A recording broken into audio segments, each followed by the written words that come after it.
Hello, everybody. This is Kelly. Before I begin today's episode, I just wanted to give a special shout out and thank you to our three patrons, without whom we would not be able to produce this content for you. Our patrons are Ann Libby, Molly Patton Curry, and Tani Spielberg. Thank you so much to all three of them. If you'd like to become a patron, you can do so at patreon.com/twobroadstalkingpolitics. Thank you.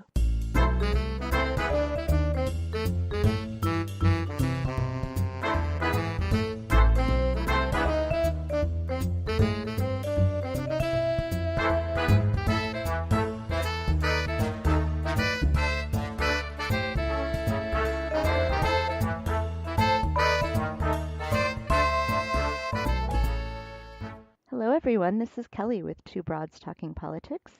I am here today with Clare Bresnahan-English, who is the Executive Director of She Should Run. Hello, Clare. Hey, Kelly. Thanks for having me. Of course. So I'm very excited to talk to you today about women running for office. Just this past Monday, there was an article in the New York Times about women lining up to run for office, harnessing their outrage at Trump.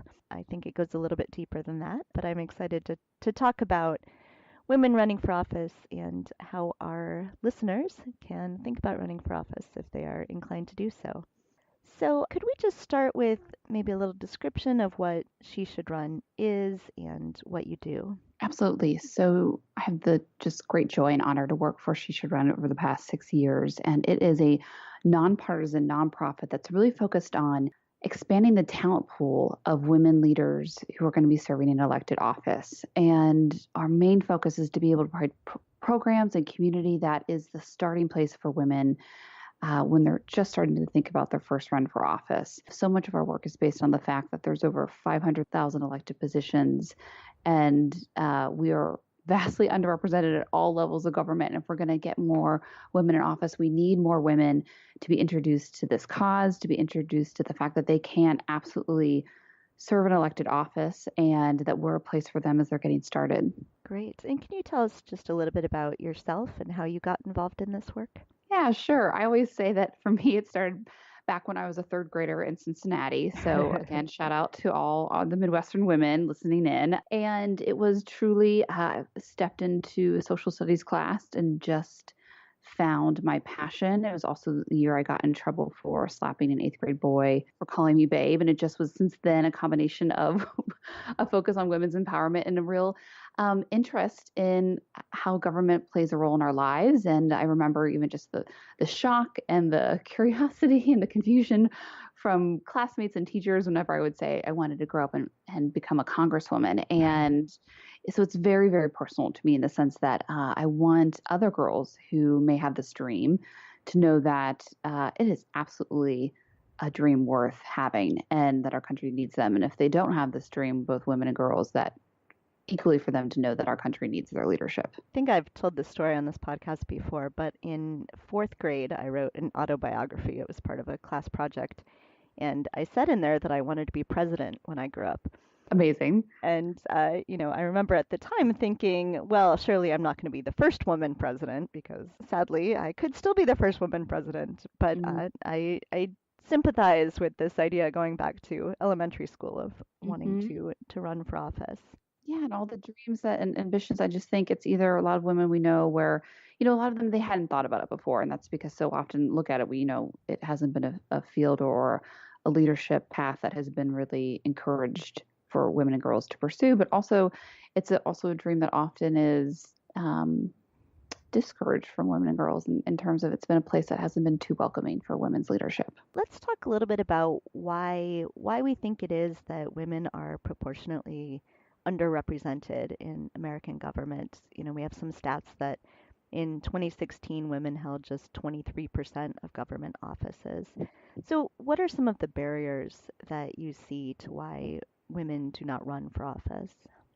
It's a fair and important question because I think so often we, on the other side of that question, is just maybe the thought that some people think that women are just not interested, that this is just a career path or a leadership path they're not interested in. And what we found is there are often significant internal and external barriers that women and girls are facing when they're considering this path. And for example, in terms of the external barriers they face, this just hasn't been a field that's been traditionally welcoming to women, and particularly to women of color from non-traditional backgrounds. And so very often the gatekeepers are not looking to recruit or encourage women to run for office. We even see out of the research out of American University, they have a report that came out a few years ago called Girls Just Want to Not Run, where they looked at college age women and men's political ambitions. And the research essentially showed that young men have been encouraged throughout their life to think about politics as an option, and the same just hadn't been true for women and young girls. And so there's just this piece at the core of where women have not been encouraged at the same rates. So if you're not encouraged or recruited, you're certainly not going to be running at the same rates. And there's the other pieces of where it does. It takes an incredible network, incredible access to be able to fundraise at high levels, even starting at the state legislative level, to be able to have an effective, successful campaign. And very often, women have not had access to those networks, particularly women of color. And so there have been that's why we've seen over the years, an increase of the groups that are focused on being able to build up women's networks, or to build up the access for them to be able to get into those traditional pipelines. And for at least for She Should Run, we're looking at how we can continue to even expand the different access points to the possibility of running for office and into that candidate pipeline. And there's also the pieces of, this is a really relevant conversation we at She Should Run's been talking about, it is that sexism and racism is, of course, a deterrent. We hear from a lot of women where they're just worried about either putting themselves through it, putting their families through it. They doubt whether it's worth it or not, particularly when you see the government being so dysfunctional lately. They think, why would I put my family and myself through the type of attacks that already happens in politics, of course, but women know that they're going to face an amount of sexism and criticism that their male peers, they just don't get. And so we've also had programming and done research on helping women understand how to combat those external barriers. And then there's also the internal barriers where women, you can see this across many different fields, of where they hold themselves to such a higher standard of what it means to be a qualified candidate. Again, American University's Jennifer Lawless from the Women in Politics Institute has a lot of other good research of how just women hold themselves to much higher bars, where, in fact, we at least know in our She Should Run community, there are thousands upon thousands of women leaders who are absolutely qualified. There are already community leaders who could 100% step into these different types of elected leadership roles. And so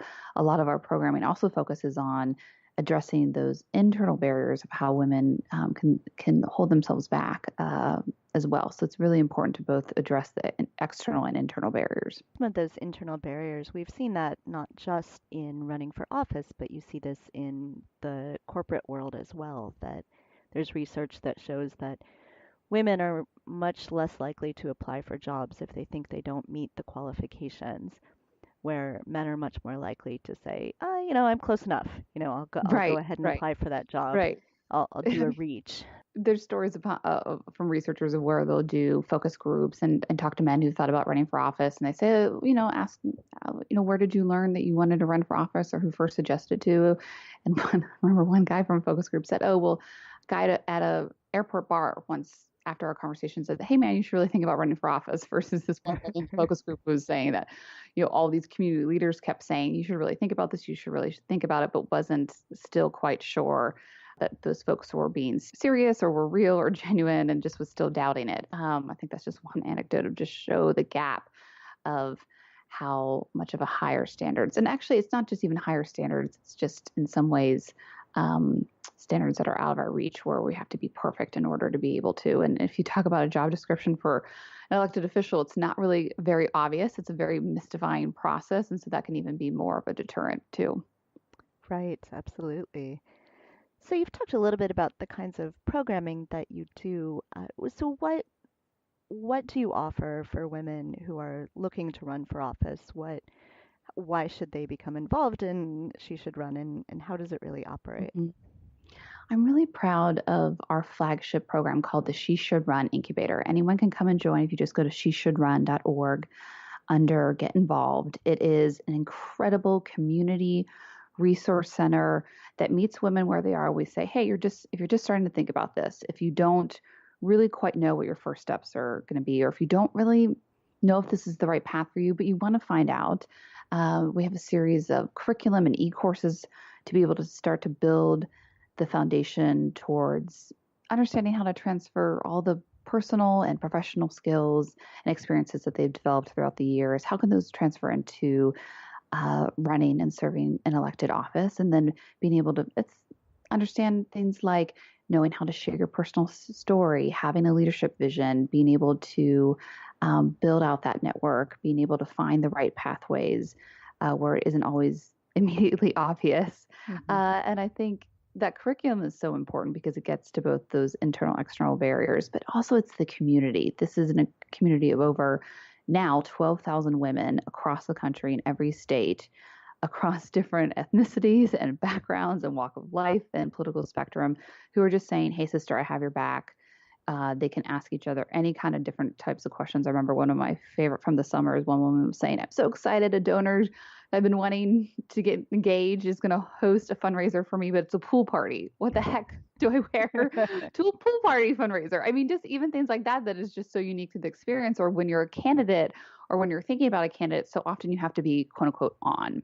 And you have to try to put out this perfect image. And so to have a community of thousands of women who are going through a similar experience, and then also the team at Shisha Run and our different stakeholders to be able to give them advice and encouragement and support on what is very often for these women their first runs, their first journeys, and an unknown journey. It's priceless. It's really an invaluable part of the incubator experience. And at this point, we've been able to structure it so that any woman can join for free at no cost. So it's accessible to women from all walks of life. And it's a really important place where it's meeting women where they are and helping them put together those building blocks in a community of like-minded women. Do you have examples of successes that some of the women who've gone through this program have had? Mm-hmm. I think of quite a few women that we had. We had over 170 run in this past election. Over just about a half won. Of the ones who haven't won, all of them have said they want to run again, which I think is just such. If you stop and pause and think about how many of these women hadn't thought about running since they were, in elementary school, or this is the first time they thought about running, to then have gone through the experience and really thought, no, I'm in this for the long haul. I really want to serve. I think that's just so incredible. And then we have women all around the country too, who maybe they didn't run this cycle, but they've started to show up at town halls for the first time and voice their opinions and become advocates on the issues they care about. We have dozens upon dozens of women who've reported that they are serving on public commissions that they applied for, put themselves out there, and they're now serving on local, county, or city public commissions, which I really suggest for women who are just starting to think about it. It's a great way to gain experience, start to learn the landscape, get to understand the players and the leaders in the community, and figure out if it's a good path for you. And it's also a great first step towards running. And it's also just this piece of women. It's whether it's in our monthly and different types of weekly programming that we do with the women, and to be able to hear their feedback of just the transformation of what they see is possible with their leadership and owning their voice and their space has been incredibly cool. And I think of women like Nadia Okamoto, who ran for Cambridge City Council. She's a 19-year-old Harvard undergrad student. We're so proud to have her in incubator, and she's going to be an incredible leader. And we had a woman in the Midwest and get on school board, Paula Phillips. She spoke at our national conversation this year about what it was like stepping out and that important piece of just taking that step and learning your bravery and your leadership along the way too is really quite.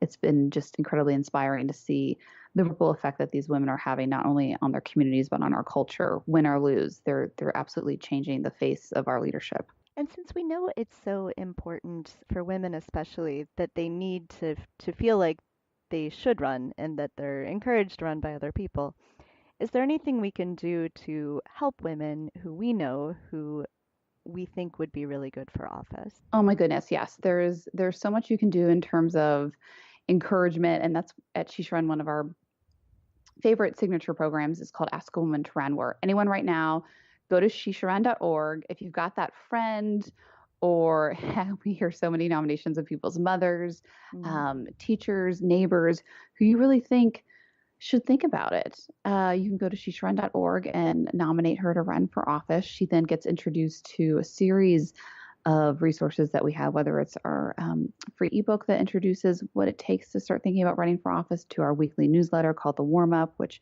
is a great news briefing on